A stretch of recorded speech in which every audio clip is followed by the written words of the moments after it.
This November, I have been thinking about Adamo Macri's portraits, specifically the one entitled Utterly Fungible and the Suspension of Disbelief. I have also been perusing pictures of the Alexander Palace on the outskirts of St. Petersburg, Russia, and remembering my visit there. At the time, this neoclassical building designed by Giacomo Quarenghi in the late 18th century seemed neglected. The stucco flaking, its Palladian grace compromised by an air of retreat and sadness lingering among its pillars and portico. Headquarters of the Germans during their siege of Leningrad and a burial ground for SS soldiers, for the most part it escaped massive destruction. Down the road, busloads of tourists had lined up to visit Catherine the Great's wedding cake palace, gutted and set ablaze by the retreating Germans, and restored to something like its original form and appearance after the Great War of Liberation, as the Russians call World War II. Having already gawked and gaped in the amber room and strolled through the gardens of the Empress, I decided to wander about the town of Tsarskoye Selo and find my way to the Alexander, the last royal residence of the murdered Romanov family, not then open to view, although one could pass through the gates and enter the grounds. More restorations have been done since my visit, and the palace is now accessible to the general public. Perhaps the fate of the Romanovs contributed to the melancholic atmosphere as I sauntered along an overgrown path to a pond where the children, 4 girls, including the fabled Anastasia, and their brother Alexei used to play and putter about the reeds and shallows. No guards confronted me. I was alone. The water was as still as a lagoon separated from a turbulent sea. Although the pond is not actually a lagoon, I just fancied it so. I cannot overestimate the role of fancy in my thoughts and feelings, never more soon when faced with a Macri portrait. As soon as I thought of a lagoon, my memory immediately unrolled a scene from the now classic horror film, Creature from the Black Lagoon, wherein the dark water is the natural home of an amphibious humanoid creature, the Gill Man, who terrifies unwary swimmers and other intruders. All historical awareness of the lives and deaths of the Romanovs drowned in an instant, and I shivered, despite the heat of day. I didn't expect a creature to emerge dripping from the water, gills flaring, webbed hands spreading. The Romanov children had suffered real rather than imaginary horrors, but for a moment on that spot, within sight of an abandoned palace, I confused historical fact with cinematic fiction, and hurried away, past a guard who had appeared by the gates, and looked as if he wanted to ask me for my papers, but he lit a brown cigarette and looked away. I put the incident behind me and haven't even thought of the film, but memory is a contrary kind of river, currents going every which way influencing my feelings and thoughts about Adamo Macri's recent portrait, Utterly Fungible and the Suspension of Disbelief. Like much of his work, the portrait is immediately striking, if only because of the apparatus covering the mouth. I don't think of it as an addition or piece of costume, but as an inextricable feature of the face, regardless of the fact that I suspect it can be removed and simply hang on a chain from the neck like a jewel. In fact, a second mouth does just that in the portrait. The man is both an unfamiliar creature and a familiar human being. The word fungible in the title, of course, provides a direction and reminder. Macri indicates that change and transformations are central to his art. This is not news to people who admire his creations. I recall other portraits where he plays with concepts of the self and the endless metamorphoses of life, from the cell to the fully formed, always mutating, always transmuting, always leading our understanding and perceptions towards new ways of being.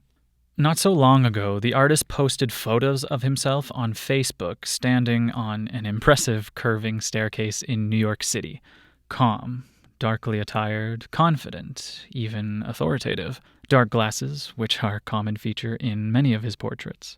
Macri is extremely careful in how he arranges his eyes. I use the verb arranges deliberately because I could write an entire study of his eyes. These particular photos seem to reveal the man himself, except I fancy a kind of ironic play at work in his deliberate pose. I pause momentarily, he seems to say, so catch me like this while you can, for soon I'll change.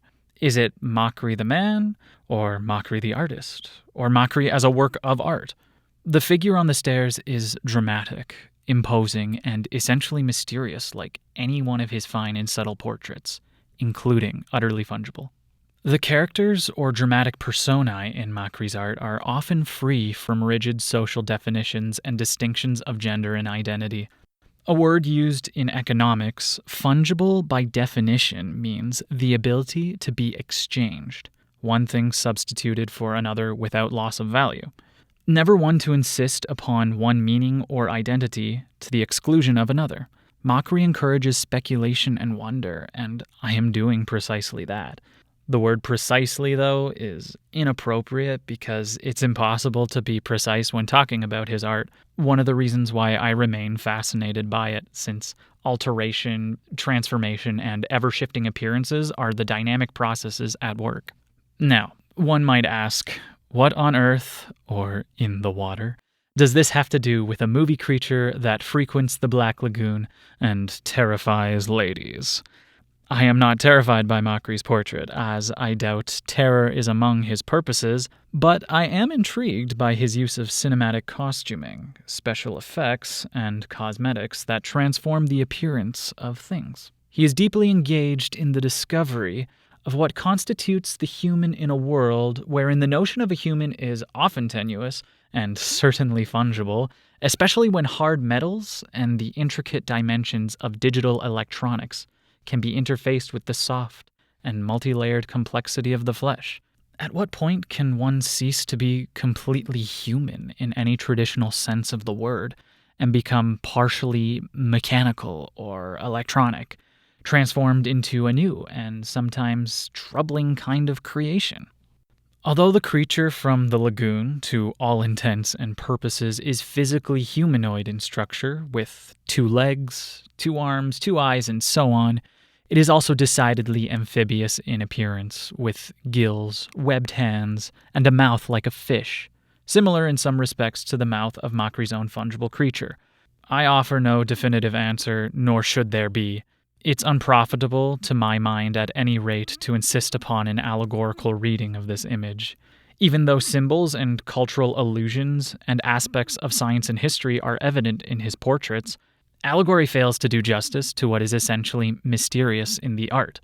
I'm reminded of Keats's great statement about so-called negative capability in one of his letters, which is a state of mind when man is capable of being in uncertainties, mysteries, doubts, without any irritable reaching after fact and reason. I accept Keats's view to a point because I like facts and admire reason, and we can't do without either. I also celebrate science as a magnificent achievement of human genius. It doesn't weaken the wonders of the world or reduce life to a series of facts, but enlarges it to a vision of beauty and knowledge and human aspirations.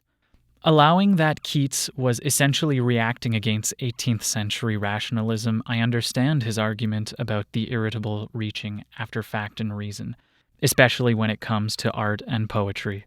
Such an effort risks diminishing the work, reducing it to allegory, rendering it static, and depriving it of human mystery. Even as we understand the laws of the universe and dissect nature in order to understand and possibly improve our lives, we must accept the phenomenon of unknowable elements and the importance of the mystery in art. I also remind myself that Macri is sympathetic to the wonders of science and relies on fundamental aspects of nature and scientific laws in many of his own creations. There is, nonetheless, a mysterious kind of atmosphere in this fungible portrait, just as there was a melancholic atmosphere surrounding the Alexander Palace before renovations. Appealingly colored in hues of ochre and sand, the head free from ornamentation, the eyes, as always, carefully and dramatically arranged, the strange amphibian-like structure in place of a normal human mouth, doubled by a similar-looking pendant, the flesh except for a sand-colored cloth over the left shoulder, I understand and do not understand. The portrait is warm and sensuous, the head tilted, the alluring eyes with their theatrical mascara and looking down invites one into the portrait if only to caress the mouth, which admittedly rivets attention, but is not the only important feature of this ravishing image. Somewhat alien, as if a creature has in fact emerged from a lagoon, not to terrify, but to discombobulate and ultimately seduce. I am uncertain of what I am seeing, but I desire to see more. And from that uncertainty and desire, I derive a new kind of insight and knowledge about human identity, tenuousness, and startling paradoxes. And, indeed, Macri creates beauty out of deformity. By deformity, I mean the violation of our accepted and standard opinions about beauty, and our particular biases about how we are supposed to look. This is a great portrait, but I am biased in Macri's favor, having written much about his achievement over the years. His work entrances and often leaves me befuddled and obsessed, even as I pitch a fork or delve with a spade in my gardens and putter about dying vegetation on a grey November day. I imagine his many apparitions peering into my thoughts, or peeking through the dark brown clusters of seed pods dangling from the branches of the black locust tree, or, dare I say, swimming stealthily towards me in a lagoon, or even that deserted pond on the Alexander Palace estate. Despite its sensually vibrant nature, this portrait also has an autumnal air about it, but that may be my own awareness of the many shades of ochre and gold in November. Far from being certain of what he means in his art, and where I stand in relation to his genius, I often contradicted myself. That is a reasonable thing to do with this artist, because I cannot reach irritably after fact and reason, but I allow myself to slip silently into and spy on his world. The silence of his portraits speaks volumes about mystery, contradictions, changes, origins, and endings. There's a beauty also in decomposition, and this artist often creates art out of decay. The only thing definite I can say about Macri's art is that it's more a process than a product, which is stating the obvious and may well be true of many artists. I think he may be driven to cover facts and meaning with mystery, not for the sake of obscurity and befuddlement, but for the sake of wonder, newness, beauty, and the continuation of life in the midst of despair and rot. Somewhere in an interview, the artist quotes Einstein, and the passage is particularly relevant.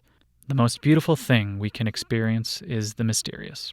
It is the source of all true art and all science. He to whom this emotion is a stranger, who can no longer pause to wonder and stand wrapped in awe, is as good as dead. His eyes are closed.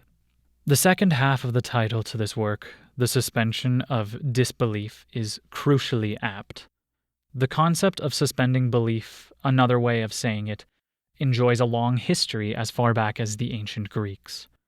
I believe Aristotle refers to its necessity for an audience watching an Aeschylean or a Sophoclean tragedy unfold before their eyes. They must accept the drama as real for the moment, if they are to understand and experience catharsis.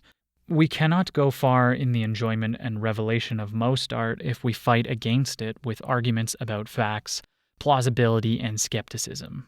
In Chapter 14 of his monumental, often recondite work, Biographia Literaria, Coleridge explains his part in the writing of the famous lyrical ballads, with fellow poet Wordsworth. It was agreed that my endeavors should be directed to persons and characters supernatural, or at least romantic, yet so as to transfer from our inward nature a human interest and a semblance of truth sufficient to procure for these shadows of imagination that willing suspension of disbelief for the moment, which constitutes poetic faith. So, in a sweet state of suspension, I wonder over the fungible portrait as I wander among my dying gardens, the odors of decay wafted by the chill breeze. I admire Macri's sense of the meaning of color, as well as the exceptional pose and poise, equal to that in another recent portrait, SP October 19th, which is imbued with the same ochre and gold and sand. One striking difference between them, not the only one, is that the head in SP October 19 is completely human. However mysterious the person in this portrait may be, I fancy that Macri has taken and blended him with a creature of the sea giving him a mouth I have never seen before. I am only speculating here, not reaching after facts and certainty. The mouth is a quasi-operatic elaboration of one feature, a touch of the gargoyle, a tinge of the demonic. What kind of language or sounds would such a strange mouth or mouths, for there are two in the portrait, utter? Growl or grunt, mule or mumble, philosophy or poetry, denunciation or desires? It speaks to me, however, in whatever language or words my imagination allows it to speak. Indeed, sometimes a riotous conversation takes place in my mind in the silence of a Macri portrait. In any case, the creature could well belong to a denizen of mythological Atlantis, some of whose population survived the island sinking in the ocean by adapting, by evolving, by becoming something other than they were, by somehow, through the magic of art and the mystery of science, mingling their human selves with amphibians. I'm not looking for allegory, but a fanciful analogy to help clarify my puzzling thoughts. Studying other works of art by Adamo Macri, I see how fascinated the artist is with the notion of gender fluidity and cross-fertilization of species and the use of disparate, paradoxical parts to create a new, stunning whole. I look at the strange, quasi-human creature in a symbolic sea lurking among the fronds in the Epizuchori series.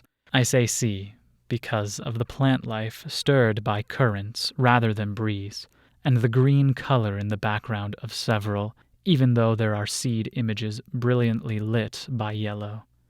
Then I consider Dust Row, a superb portrait about which I have written elsewhere, depicting again a blending of species and associations with water and its fluidity, not to mention its own unique mouth. Going back to his Exuvii works, again, I recognize Macri's preoccupation with forms and elements from the natural world. He creates something previously unknown or unseen by connecting and fusing disparate elements from both the organic and inorganic worlds. Sometimes a startling image emerges, like the amphibious head of Yarfish, which leads me back to the gill man in the movie Creature from the Black Lagoon.